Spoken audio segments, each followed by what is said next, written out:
कैसे हो मेरे देशवासियों। तो जैसा कि काफ़ी पीछे दो तीन खबरें आई है जिसको मैं बताने की कोशिश करूंगा। ये अपने CJP protest, NEET paper leak के लिए जो प्रोटेस्ट हो रहा था उसके ऊपर, उस पर दो तीन चीज़ें मेरे सामने आई है, उस पर चर्चा करूंगा। और इस टॉपिक पे ये मेरी आखिरी लॉन्ग वीडियो होगी। कुछ अपडेट रहा तो मैं शॉर्ट्स पे डाल दूंगा, चैनल सब्सक्राइब करके रख लीजिएगा। तो देखिए, दो तीन इवेंट्स हुए हैं इस एक दो दिन के अंदर। जैसे अभी सोनम वांगचुक जी ने भी अपना भूख हड़ताल जो है खत्म कर दिया है, और मोदी जी भी आज जिंजीस की तरह रील बना के डाल दिए हैं। कुछ बातें उन्होंने कही है, आप लोग उनका रील देख ही लिए होंगे आज तक। उन्होंने बातें की, उनके काउंटर में अरविंद केजरीवाल जी ने एक रील बनाई हुई है, उन्होंने भी उनका काउंटर किया है। बाकी ट्वीट के ऊपर रील बनी हुई है, मोदी जी ने ट्वीट कर दिया है। सोनम वांगचुक जी की वाइफ जो है, वो वाइफ जो गवर्नमेंट को फटकार लगा रही है, राहुल गांधी को फटकार लगा रही है कि प्रधानमंत्री के घर के बाहर प्रोटेस्ट करना अच्छा नहीं है, मूर्खता होगी। तो ये सारे पॉइंट सब कुछ हो रहे हैं, और कहीं ना कहीं मैं धन्यवाद देना चाहूंगा अपने देशवासियों का जो इस प्रोटेस्ट में समर्थन के लिए छात्रों के साथ खड़े रहे। और छात्रों का सबसे पहले आप सभी लोगों का धन्यवाद है कि आपने बहुत संयम रखा, इस स्थिति में भी अपने देश को सबसे पहले रखा। पर कुछ पॉइंट्स पर मैं कुछ बातें करना चाहूंगा। हमेशा से मैं ये कहता आ रहा हूं कि कोई भी आंदोलन को इन्फ्लुएंस किया जा सकता है। देखो, एक तो पॉइंट हमेशा अपने सामने रखना कि कोई भी आंदोलन कहीं भी किसी भी देश में, जहां भी लोकतांत्रिक देश हो या जैसे भी कोई भी आंदोलन हुआ है, तो कभी भी किसी कॉज को लेकर होता है, किसी कारण को लेकर होता है। तो आंदोलन का कारण जब आप ढूंढने जाओगे ना, जिस कारण से आंदोलन होता है, तो वो एकदम सही होती है। वो कारण जिस वजह से आंदोलन स्टार्ट होता है वो बिल्कुल सही होता है। लेकिन उस आंदोलन में जो लोग होते हैं, जो लोग उनका समर्थन करते हैं, उन सभी लोगों का कर्तव्य होता है कि जिस कोर आइडियोलॉजी या डिमांड को लेके आंदोलन पनपा है, उसके एंड, उसका जो फल मिलने वाला है, तब तक उसी कोर में स्टेबल रहे। मतलब उस कोर से ही उसके सारा मतलब रहे उस आंदोलन का। फिर कोई दूसरी प्रॉब्लम के लिए दूसरा आंदोलन करेंगे। एक ही आंदोलन में अलग अलग तरीके के लोग आ जाएंगे, प्रोपेगेंडा बनाएंगे, तो जिस कोर के लिए वो आंदोलन होता है वो कोर ही फीका पड़ जाता है। कहीं ना कहीं बहुत बहुत बुरा किया सरकार ने जो इतने दिन की चुप्पी रखी। और कहीं ना कहीं अब छात्रों ने और सरकार भी जो कर रही है, धीरे धीरे ये चीजें शांत हो जाएंगी। जेपी नड्डा को हल्के में मत लीजिएगा।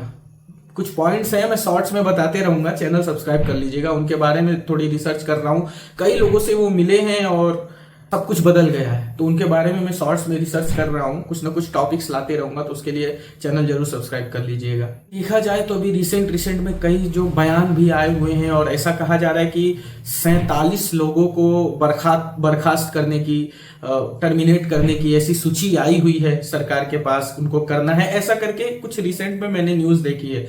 तो अब ये जो सारी बातें मैंने बताई, यहाँ पे एक चीज हमें सीखनी चाहिए, हमारे सभी देशवासियों को सीखनी चाहिए, जो हमसे बड़े हैं या हम हैं या जो आने वाली जनरेशन है, जो छात्र हैं, सबको एक बात जरूर सीखनी चाहिए कि आप लोगों ने जो पीसफुल प्रोटेस्ट किया उसका फल आपको मिला है। लेकिन इसमें आप लोग भी बहुत कुछ समझने की कोशिश करो। जो भी इस प्रोटेस्ट में गया था, क्या एक्चुअल में वो सिर्फ नीट पेपर लीक और वो छात्रों के लिए गया था? देखो, डीप स्टेट कैसे काम करता है। कहीं भी कोई भी देश हो, वो देश ये तो जरूर चाहता है कि मेरे आस पड़ोस के दोस्त, अगर वो पावरफुल देश है तो मेरे आस पड़ोस के जो देश है मेरे से इन्फ्लुएंस्ड रहें, मेरे अंडर में रहे तो ज्यादा बेटर होगा। अगर वो उससे थोड़ा पावरफुल है तो सबको कंट्रोल करने की कोशिश करेगा। डीप स्टेट ऐसे ही काम करता है। देखो, कोई भी हो, आप हो, मान लो अगर आपके मम्मी पापा हैं, अब आप उनके बच्चे हो, आपकी पूरी परवरिश कर रहे हैं, लेकिन एक दिन आप जाते हो, एकदम से कोई महंगे मोबाइल लेके आ जाते हो, तो क्या उन लोगों का हक नहीं बनता पूछने का कि ये मोबाइल आई कहां से? बनता है कि नहीं?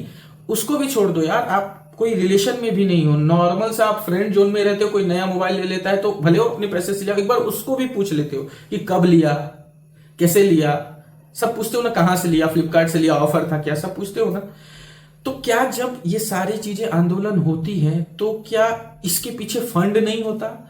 बिना फंड का कोई आंदोलन नहीं हो सकता। एक बात याद रखना, वहां किसी भी तरीके से फंड आएंगे, एनजीओ के थ्रू आएंगे, अच्छे लोगों के थ्रू आएंगे, इसी के जरिए गलत लोगों के थ्रू भी फंड आने लगता है। जो एनजीओज होते हैं, सभी एनजीओज की बात नहीं कर रहा हूं, लेकिन कुछ एनजीओज जिस पर बहुत पहले कई कार्रवाई की जा चुकी है, वो ये काम करते हैं, वो एंटी नेशनल काम करते हैं। तो इससे होता क्या है कि जब इस तरह की चीजें होती है ना, तो एक अपॉर्चुनिटी बनती है डीप स्टेट के लिए, और उस अपॉर्चुनिटी में वो अपने तरफ से अपनी एनजीओ से फंड करवाने लगते हैं। इसके थ्रू आपकी जो आइडियोलॉजी होती है वो पूरी तरीके से खत्म हो जाती है। वो हाईजैक कर लिया जाता है प्रोटेस्ट किसी और के लिए, किसी एंटी नेशनल काम करने के लिए। अब यहां पे प्रॉब्लम क्या आती है, पब्लिक जिनका एक्चुअल सेंटिमेंट उस प्रोटेस्ट से एक्चुअल कोर को लेकर है, उनको लगता है सरकार हमेशा किसी को एंटी नेशनल कैसे बोल देती है। लेकिन उसी भीड़ में एंटी नेशनल लोग होते हैं, तो कहीं ना कहीं कभी सरकार भी गलत नहीं कह रही होती है।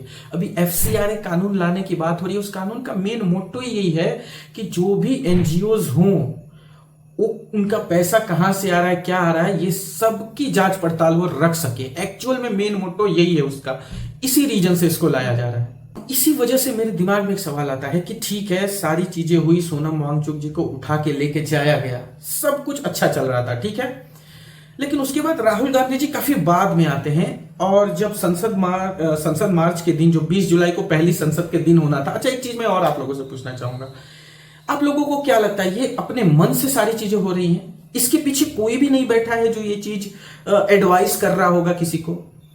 प्रकाश राज जैसे लोग आ जाते हैं, कुणाल कामरा जैसे लोग आ जाते हैं, जो भी बातें बोलते हैं, जो वहां पे एक्चुअल में गए हैं डिमांड रखने के लिए, सही से आंदोलन करने के लिए, उनकी बात ना करके वो ऐसी बात करते हैं कि जनता भड़के, दो पार्ट में डिवाइड हो, देश विरोधी काम हो। करते हैं ऐसा, आप डीपली जाके देखो। कोई आके उस प्रोटेस्ट में अंबानी की बात करेगा, भगवान की बात करेगा, उस प्रोटेस्ट से इसका क्या लेना देना? तुम धर्मेंद्र प्रधान पे बात करो, तुम गवर्नमेंट को जितना घेरना है आज इस मुद्दे पे घेरो, फिर कभी किसी और दिन कुछ और बोल लेना। अब इसी तरह राहुल गांधी पूरा सब कुछ होने के बाद अब धरना देने गए हैं। हाथ में उनका फोटो आया था, केबल टाई होती है ना, उसको बांध के पुलिस अरेस्ट कर रही है करके फोटो था। क्या चल रहा है ये? इसी को बोलते हैं डीप स्टेट का काम। एंटी पार्टी तक रहो तो ठीक है, एंटी नेशनल नहीं होना चाहिए। अब एंटी नेशनल का मतलब मैं किसी को गद्दार या देशद्रोही नहीं कह रहा हूं। एंटी नेशनल मतलब वो सेंटिमेंट्स जिसके आगे आप देश को थोड़ा पीछे रख के अपनी सेंटिमेंट्स आगे रखते हैं, वो भी एक प्रकार से एंटी नेशनल ही होता है। वो सेंटिमेंट्स का मतलब ये नहीं कि आप किसी के साथ अपराध कर देना चाहते हो, ये कर देना चाहते हो। मैं अभी उस दिशा में नहीं जा रहा हूं, इसकी तो अलग एक फिलॉसफी है।